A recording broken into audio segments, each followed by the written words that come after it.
ہم لوگ ایک دفعہ ساؤتھ افریقہ گئے تو وہاں پہ عام طور سے ہم نے دیکھا کہ جو گنے چنے تھوڑے تھوڑے مسلمان ہیں انہوں نے جو دکانیں بنائی ہوئی تھیں ان دکانوں کے آگے انہوں نے جالیاں لگائی ہوئی تھیں. جالیاں جیسے جیل میں جالیاں ہوتی ہیں نا، جالیاں ہوتی ہیں، ایسے انہوں نے جالیاں لگائی ہوتی تھیں.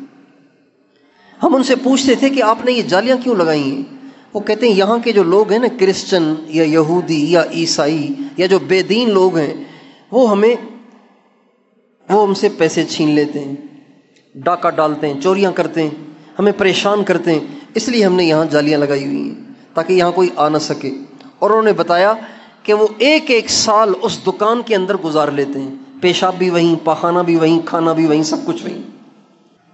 اتنی اذیت ناک زندگی گزار رہے تھے. ایک علاقے میں ہم گئے تو وہاں ایک دکان تھی، لیکن اس دکان پہ جالی نہیں تھی. اس دکان پہ جالی نہیں تھی.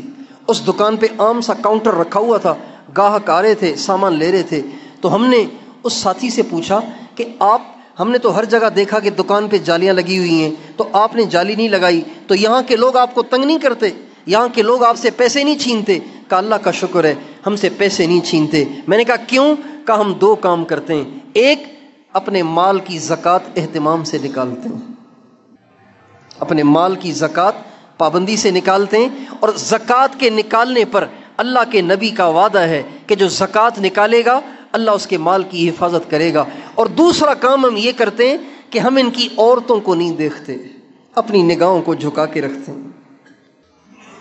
نگاہوں کو جھکانے کی وجہ سے اللہ تعالیٰ نے ان کے دلوں میں ہماری محبت ڈال دی ہے. پھر اس نے کہا یہاں کی جو عورتیں ہیں وہ اپنے بچوں سے کہتی ہیں اس کو کچھ نہ کہنا، یہ ہمارا موڈینو ہے. موڈینو کہتے ہیں خدا کو کہتے ہیں.